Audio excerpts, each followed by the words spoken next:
It's still not as easy as it's going to get in about a kilometre's time. All of a sudden, he's going to be down to about 4.8%. Looks like he may well be already on that. I'm not sure if the ticker's right. As he sails around this corner, I believe in this. It's going to take a huge sprint to bridge over half a minute now. He's pushing out towards the 40-second marker, Brian, and nobody's willing to take it on. Bora suddenly light up, do they? Utebrecht and Jai Hindi are in here, but it's just a question of just maintaining position. They're at the 4K to go marker. There's 300 metres between Chavez up the road and these guys.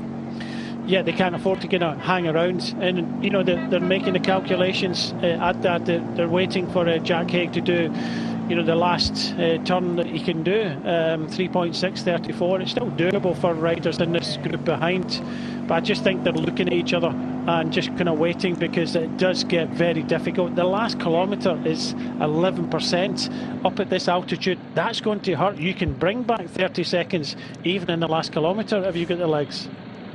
Let's see, 32 seconds. He's shipped 2 if the clock's right, and sometimes it does bounce around the mountains here, the timekeeping. 3.4 kilometres to go. This will be one of the most popular wins of the season so far if he brings this home. He's such a hugely popular character. Even when things don't go his way, he still smiles and says, hey, there's always tomorrow.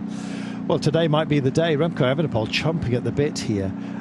Of all of those out front at the moment, look at Evenepoel's visage, and then you see Roglic. The pair of them, they're like poker players at the moment. Neither of them want to offer up any kind of hint as to what cards they've got to play. There's plenty. Ciccone still bouncing here, and they're 32 seconds, 33 seconds. He's kicking on out there with 3Ks to go. I'm loving this, Brian. Yep, he's still got a good chance of winning.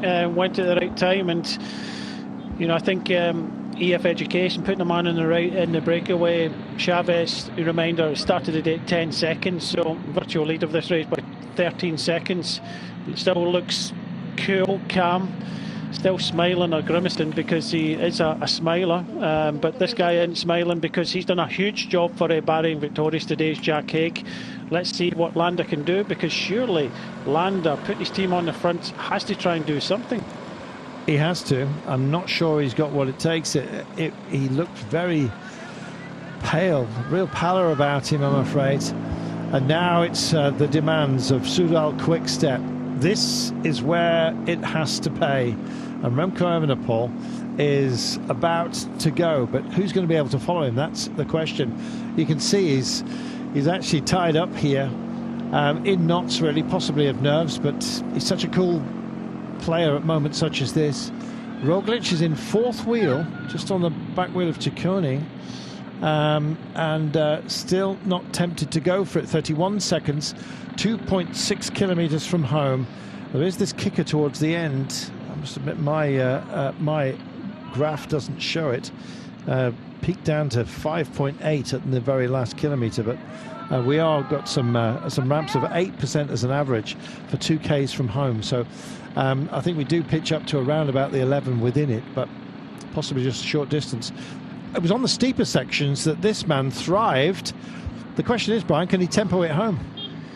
Well, he's trying to, isn't it? He's out in the saddle, down in the saddle, out the saddle. And I know that some of these climbers climb like this, but I really do think that, you know, he's starting to hurt now, and I really do think that it's still possible to bring him back, especially in some of the kind of hardest parts a little bit further up here, because it is very difficult all the way to the finish. It just does not relent.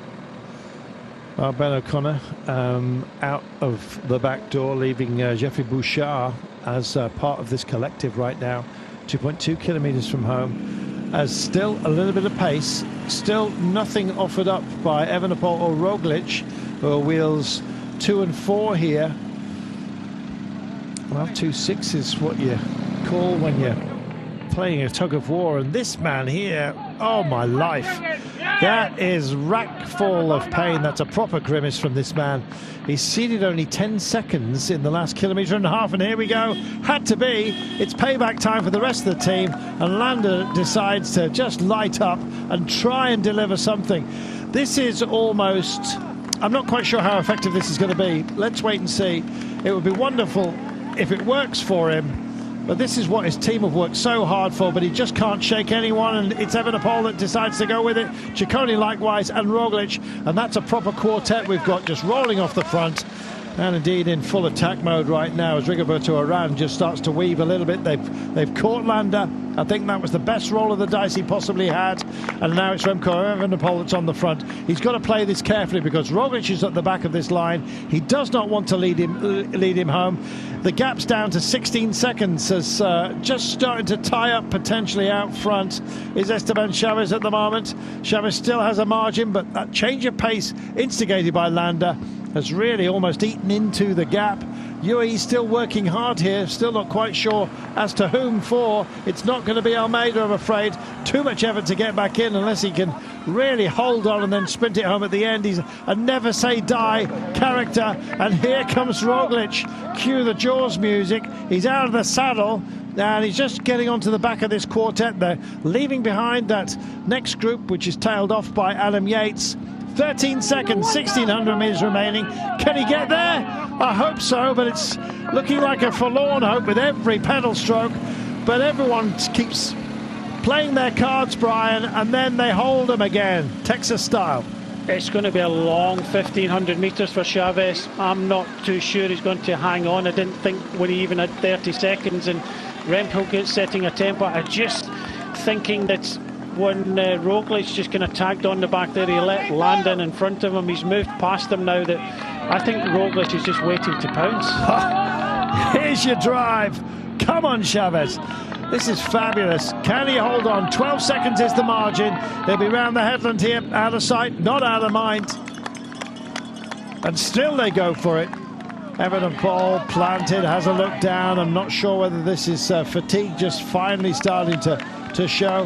He looks lively enough, looks over his left-hand shoulder up the mountain, possibly spots Chaves further up the line here, and we're still going for it. Michael Woods is still in here, and Evenepoel decides to turn the screw here, and he's gone for it. Ciccone goes with, and Roglic stays planted. It's those three. Landa can't respond. There's a big gap there, possibly 4 or 5 bike lengths, and expanding as we go. And Evenepoel still has a look. He's trying to break the rhythm of everybody. He's playing a real clever game here. He needs to close the gap to Chaves, but also doesn't want to drag everyone in and doesn't want to offer them a sprint lead out for the last kilo. Here we are. Chaves has gone through the Flamme Rouge. 7 seconds only is the margin.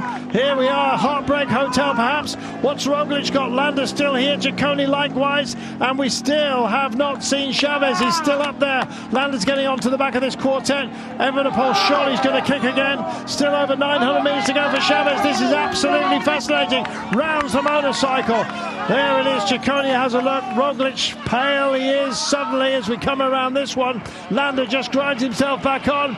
It's the fabulous 4 at the moment, but there's a great rider ahead of them. He's got a margin of 10 seconds only. There he is.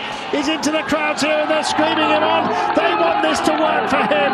Oh, look at the fans. They're all looking at the riders. Proper fans here high in the mountains. And I'm a fan of this man as well. As brave as you like, but you kind of feel there's still some power back here.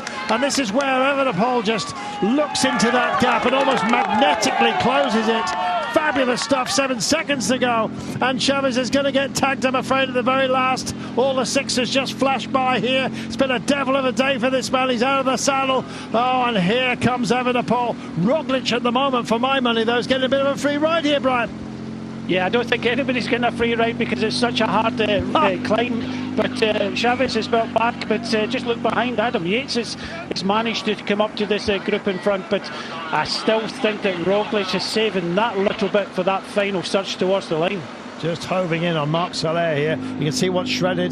Roglic is still staying with it, and it's Evenepoel that comes out of the saddle. It is now that Chaves has been absorbed. It's a 3-up with Ciccone in the frame here. This will be a massive day for Ciccone if he manages to mug this pair. The two principals yesterday, and they could indeed be sharing the spoils today if Ciccone can't stop them around this left-hander. 150 metres to go. We're not over with the twists and turns just yet. Plateau's there, and it's a kick here from Evenepoel. pole. Roglic still staying in the frame. There is Ciccone as well. That looks like the finish order, is it? Oh, Roglic comes up the inside. This is fantastic. We may even have a photo of the line.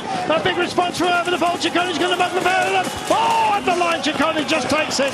Roglic in second place, Anna the pole in third. He won't like that at all. And Adam Yates, the brave, we're going to have to call him, sharing the spoils here, getting the same time as Landa. Absolutely amazing. And what a day as well for the entire UAE team. So brave they were. Chavez crosses the line right now. Felt so sorry.